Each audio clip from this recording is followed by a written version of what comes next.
अस्सलाम वालेकुम व्यूअर्स, मैं हूं आपका होस्ट अब्दुर्रहमान और आज डिस्कस करेंगे हुकूमत की जानिब से नाफिज किए जाने वाले 170 अरब रुपए के नए टैक्सेस को।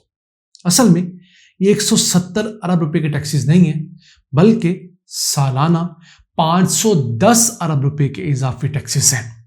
वो किस तरह? 170 अरब रुपए तो रवा मालियाती साल के 4 माह के दौरान कलेक्ट किए जाएंगे, जबकि जुलाई सन 2023 से जब नया मालियाती साल शुरू होगा तो उस साल के अंदर 510 अरब रुपए के टैक्सेस कलेक्ट होंगे। अब ये सारे टैक्सेस आम लोगों के ऊपर डायरेक्ट इफेक्ट नहीं करेंगे, किसी हद तक इसकी बाइफिकेशन मैं आपको समझाने की कोशिश करूंगा। दो बहुत बड़ी लग्जरी आइटम्स जो कि आम लोगों के लिए डायरेक्ट एक इन्फ्लेशन का बाइस नहीं बनेगी, एक तो है सिगरेट्स और दूसरे हैं कार्बोनेटेड ड्रिंक्स, यानी हमारी सॉफ्ट ड्रिंक की बोतलें, पेप्सी, कोक वगैरह, उनके ऊपर टैक्सेस बढ़ाए गए हैं। सिगरेट्स के ऊपर जो फेडरल एक्साइज ड्यूटी बढ़ाई गई है उसकी वजह से 60 अरब रुपए इजाफी आएंगे। वैसे पाकिस्तान सालाना सिगरेट इंडस्ट्री से सिर्फ 130 अरब रुपए टैक्स कलेक्ट करता है, जबकि सिगरेट की वजह से जो पाकिस्तान की मईशत को नुकसान होता है वो 600 अरब रुपए से जायद का होता है। क्यों? जो सिगरेट पीने वाले लोग जब बीमार होते हैं तो इलाज करवाने वो सरकारी अस्पतालों में आते हैं, उनकी बड़ी तादाद। तो सरकारी अस्पतालों में चूंकि हर चीज सब्सिडाइज होती है, टेस्ट भी सब्सिडाइज, डॉक्टर भी सब्सिडाइज, बेड्स भी, अद्वियात भी किसी हद तक, तो वो टोटल कॉस्ट 600 अरब की आती है। तो ये टैक्स बढ़ाना बिल्कुल ठीक है। इस हद तक मैं हुकूमत के साथ हूं कि इसे जितना बढ़ाया गया है उससे भी जायद बढ़ाना चाहिए, ताकि जितना सिगरेट पाकिस्तान की मईशत को नुकसान पहुंचाता है कम से कम उतने टैक्स तो देना। 600 अरब के टैक्स भी आए, दो फायदे होंगे। एक तो हमारा नुकसान भरेगा, दूसरा सिगरेट पीने वालों की तादाद में वाज़ेह कमी नजर आएगी। नौजवानों की बड़ी तादाद सिगरेट पीती नजर आती है। क्यों? सिगरेट दुनिया में जिन चंद ममालिक के अंदर सबसे सस्ता है उनमें से पाकिस्तान भी है। आप यूरोप जाइए तो आपकी आंखें खुल जाती हैं कि इतना महंगा सिगरेट। एक तो सिगरेट पर टैक्स बढ़ा है, सस्ते सिगरेट पर भी, महंगे पर भी। दूसरा, जो कार्बोनेटेड ड्रिंक्स हैं, पेप्सी, कोक, बोतल वगैरह, उन पर पहले 13% फेडरल एक्साइज ड्यूटी थी, अब वो 20% कर दी गई है। इसी तरह जूसेस के ऊपर भी जो टैक्स है वो 10% कर दिया गया है। तो इसका फायदा क्या होगा? हुकूमत को तकरीबन 20 अरब रुपए इन 4 महीनों के अंदर ज्यादा रेवेन्यू कलेक्ट होगा। और ये इसलिए भी जरूरी था कि पाकिस्तान में सोडा पीने का रवाज बहुत बढ़ रहा था, उसकी वजह से लोगों के अंदर डायबिटीज बहुत बढ़ रही है। पाकिस्तानियों की 58% शरह मोटापे की तरफ है, यानी कि मोटे लोगों की तादाद 58% हो गई है। इसी वजह से जो है लोगों की अमवात भी बढ़ रही है। रोजाना 1100 अफराद मोटापे और डायबिटीज की वजह से पाकिस्तान में मर रहे हैं। और ये जो कंपनियां हैं बड़ी बड़ी, कोक वगैरह, इनके जो सालाना सेल्स हैं वो आप सोच भी नहीं सकते। सिर्फ कोक ने गुज़िश्ता साल 48 अरब रुपए का रेवेन्यू किया है। तो उस सिलसिले में इन पर भी टैक्स बहुत हद तक लग जाना चाहिए। गरीब बेचारा को इतना ज्यादा इफेक्ट नहीं होगा।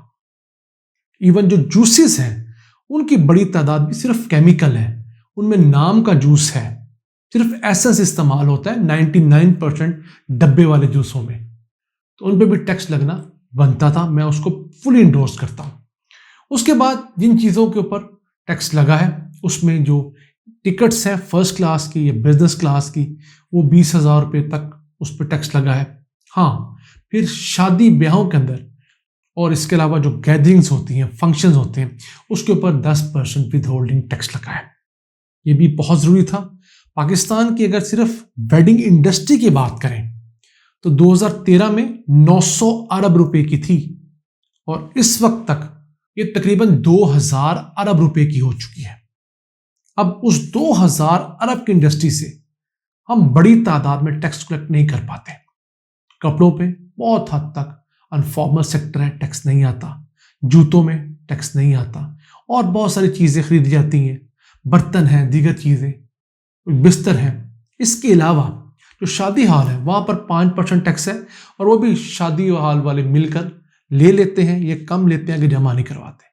اگر اس انڈسٹری سے اوور آل ہم 1% بھی ٹیکس کلیکٹ کرنے میں کامیاب ہو جائیں تو 2000 ارب روپے کا 1% 20 ارب روپے سالانہ بنتا ہے، جو نہ ہونے کے برابر ہے۔ تو اس متعلق بھی کو بہت زیادہ افیکٹ حکومت نہیں ڈالے گی۔ ہاں، اس کے علاوہ جو چند چیزیں حکومت نے مہنگی کی ہیں جو ضرور عوام کو بہت ہرٹ کریں گی، ایک تو سیمنٹ کی پرائس ہے، پھر لوکل کوئلے کی پرائس ہے، ان کے اندر جو ٹیکسز بڑے ہیں، پھر موبائل فونز کے اوپر، ایون سستے موبائل فونز کے اوپر بھی 17 سے 18% جو سیلز ٹیکس کیا گیا ہے اس کا عوام کو ایک فال بیک دیکھنا ہوگا۔ اگر 190 ارب روپے میں ہم آپ کو سیگریگیٹ کریں تو 100 ارب روپے تو سگریٹس، جوسز وغیرہ اور ویڈنگ انڈسٹری سے حاصل ہوں گے، جبکہ بقیہ 70 ارب روپے عام عوام کو ڈائریکٹلی ہٹ ضرور کریں گے۔ یہ تمام فگرز وہ ہیں جو بجلی کی زائد قیمتیں کی گئی ہیں، گیس کی قیمتیں بڑھائی گئی ہیں یا پیٹرول کی قیمتیں بڑھائی گئی ہیں، اس کے علاوہ ہیں۔ ان مدوں میں جو حکومت کو پیسے آئیں گے وہ ٹیکسز کی مد میں نہیں آئیں گے، وہ جو آلریڈی بجلی کے محکمے میں ہم نقصان کرتے ہیں کھربوں روپے کا، ان کی کچھ بھرپائی ہو پائے گی۔ اسی طرح گیس کے نقصانات کسی حد تک پورے ہوں گے جو ان کا ریٹ بڑھا ہے۔ پیٹرول 22 روپے بڑھا ہے تو وہ اس لیے بڑھا ہے کہ عالمی مارکیٹ میں پرائس نہیں بڑھی بلکہ ہمارا روپیہ کمزور ہوا ہے۔ تو جو اسحاق ڈار کی وجہ سے گزشتہ 4 ماہ کے دوران پاکستانی روپیہ روک کے رکھنے کے بعد یکدم 30-40 روپے کا اضافہ دیکھا گیا ہے، اس نے اس 22 روپے کے پیٹرول کے اضافے میں ایک حصہ ڈالا ہے۔ پیٹرول پہ 50 روپے کا جو لیوی لگایا تھا IMF کے کہنے پہ وہ لگا ہوا ہے، اس سے زیادہ لیوی لگے گا نہیں۔ ہاں، ڈیزل پہ کچھ لگنا ہے، 10 روپے تک ڈیزل مزید مہنگا ہوگا اگلے 1-1.5 مہینے میں۔ تو ناظرین، ہم نے آپ کو بریفلی یہ بتانے کی کوشش کی تمام تر اختلافات کے باوجود اس PDM حکومت سے کہ ان کے کچھ ٹیکسز واقعی لگنے چاہیے تھے اور وہ ڈیو تھے، جیسے لگژری آئٹمز وغیرہ پہ، سگریٹ پہ، جوسی وغیرہ پہ۔ لیکن جو ٹیکسز عوام پر لگے ہیں، GST 17 سے 18% کیا گیا ہے، وہ واقعی ڈائریکٹلی عام لوگوں کو، غریب لوگوں کو بہت ہرٹ کرے گا۔ اور اب PDM کو اور اسپیشلی نون لیگ کو پتہ چلا ہے کہ مشکل اکانومی کو کیسے چلایا جاتا ہے۔ ان کو ہمیشہ اکانومی تھوڑی سی مشکل میں ملی اور اس مشکل میں دوستوں نے آ کر مدد کی، آرام سے نکل آئے۔ اس دفعہ دوستوں نے ہمارے ساتھ بالکل ٹھیک کیا ہے، انہوں نے ہمیں کہا ہے پہلے اپنی عادتیں ٹھیک کرو، پھر ہم سے قرض لینے آنا، ہم آپ کی مدد کریں گے۔ امید ہے اس تھپڑ کے بعد ہم لوگ سدھریں گے، اپنے ملک میں جو عیاشیاں ہم نے امراء کے لیے، بڑے لوگوں کے لیے کھول رکھی ہیں اس پر قدغنیں لگائیں گے، اس سے ٹیکس کلیکٹ کریں گے اور اپنے خسارے پورے کریں گے۔ آج کے لیے اتنا ہی۔ اپنے میزبان عبد الرحمان کو اجازت دیجیے۔ اللہ نگہبان۔